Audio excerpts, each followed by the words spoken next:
Hello and welcome to your transition meeting at Alonzo and Tracy Morning Senior.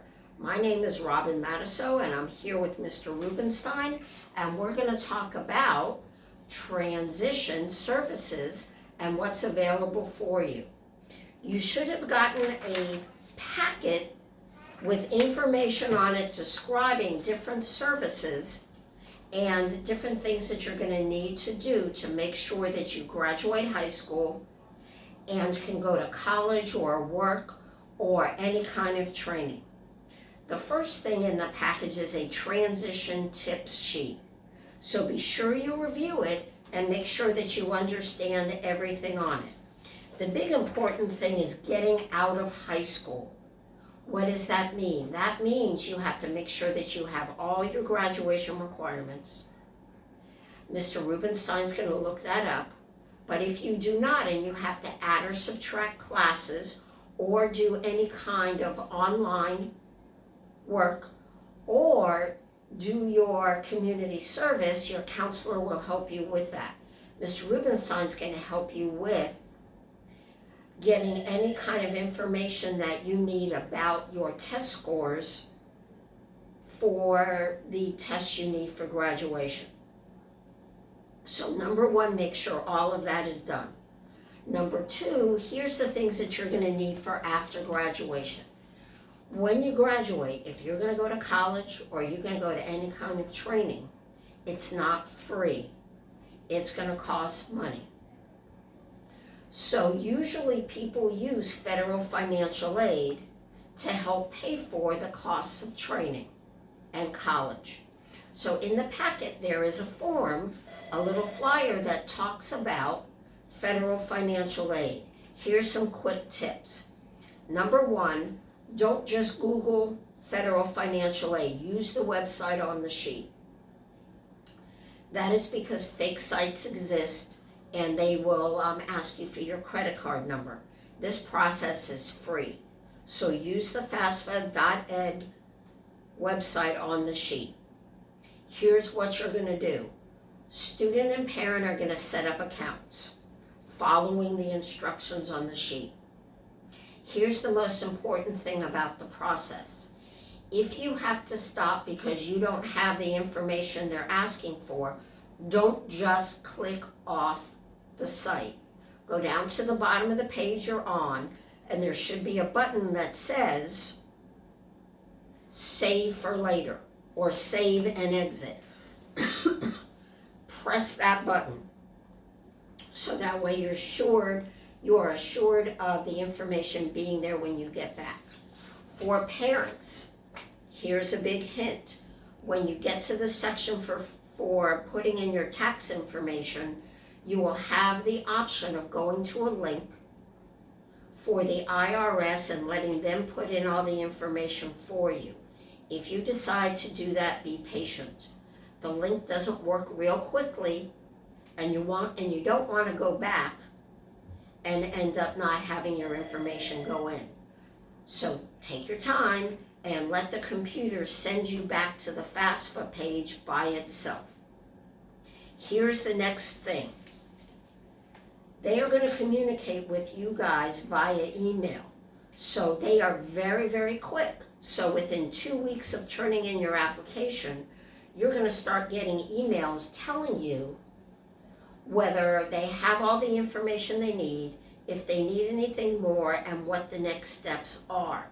So you have to be able to pay attention to your email in case they are missing documents.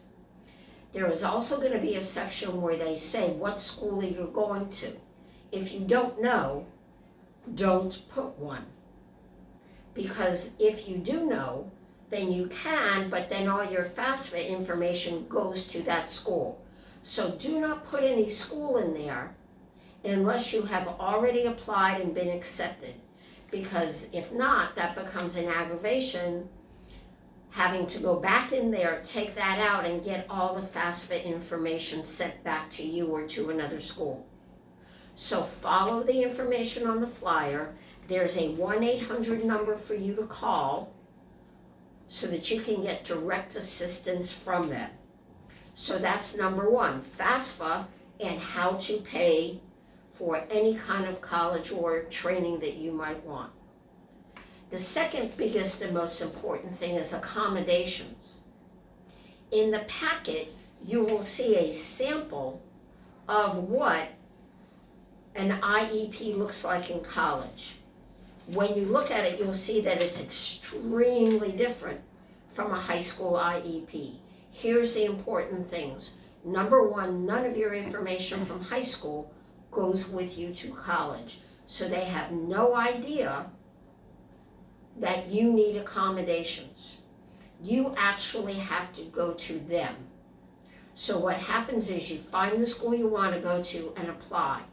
As soon as you are accepted, you contact their access office and set an appointment and go in. And for your convenience, in the packet there is a listing of all of the Miami access offices for FIU, Miami-Dade, and even Miami-Dade County Public Schools post-secondary college work. So the first thing you do is decide where you're going to go and apply, and then set an appointment. When you go in for that appointment, bring with you any documentation that they tell you to bring. They are going to ask you to bring any IEPs, your last IEP from 12th grade, and bring any evaluations that you have done through either state agencies or the school system. You're going to sit down with them and they're going to talk to you about how you learn best. They're going to put together a plan. Then they're going to give you a copy of that plan to give to your teachers. When you look at the sample that I gave you, you will see some accommodations that are already checked off. Those are the best and most popular ones. But just know that you can check any of them that are appropriate, and down at the bottom of the form you'll see something that says other. And that's where they're going to write in anything special that you tell them you need. Do not worry if the accommodations do not work when you get to the classroom. Don't freak out, unlike high school where you get one per year and that's it. In college, they will redo it for you as many times as possible. Okay, here's the big difference when you get into the classroom. In high school, you may have had something in your IEP that said the teacher will help you do something. In college, the teacher doesn't help you do anything. What they do in college is they change the environment to make it easier for you to learn. So you'll see on the sheet it has things like sit up front, get information ahead of time, but there's nothing about any extra help from the teacher. So here's how you make up for that. When you're at school and you're signing up for your classes, the minute you get your schedule, go over to the Student Tutoring Center and sign up for tutoring for all your classes on your schedule. Doesn't matter how smart you are, doesn't matter if you're a genius, sign up, because what that tutoring is going to do is help you with all the things that the teacher was helping you with in high school. So that's your best transition tool. Okay? So we've reviewed federal financial aid and what to do once you have signed up and go to school. Here's an additional service that's available to you to help you supplement both the money from financial aid to go to school and additional supportive services. Just because you had an IEP in high school, you can apply for services through vocational rehabilitation. In the packet that you have, you will see an application and some flyers that describe their services.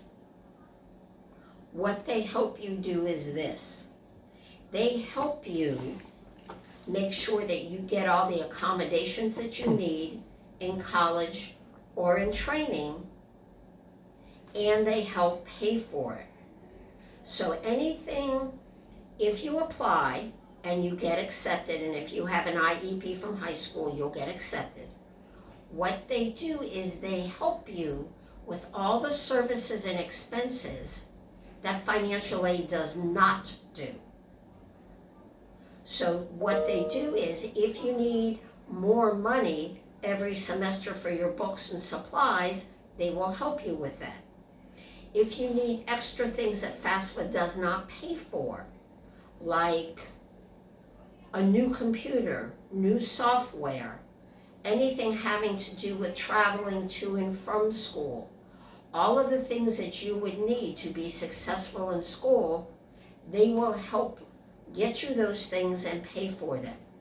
When you graduate, they will help you, if you need, find a job. They will also even help you buy interview clothes and practice for interviews. So they are a great service to help supplement not only your FAFSA, but also the kinds of services and help that you were getting in high school that you're not going to get once you graduate. So make sure that you look at everything in the packet. Use the 1-800 number for FAFSA if you need it. Keep an eye on your emails for FAFSA, and start the vocational rehabilitation process right away.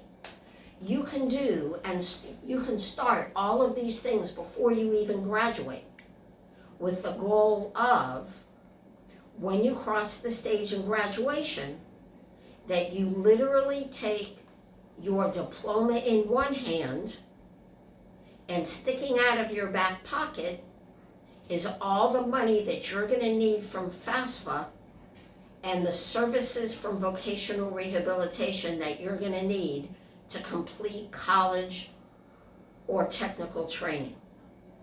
That's your goal. So start it now, and if you have any additional questions, make sure that you keep in contact with both Voc Rehab, FAFSA, and Mr. Rubenstein. Congratulations on your graduation. Enjoy your time in college or anything that you're going to do after high school.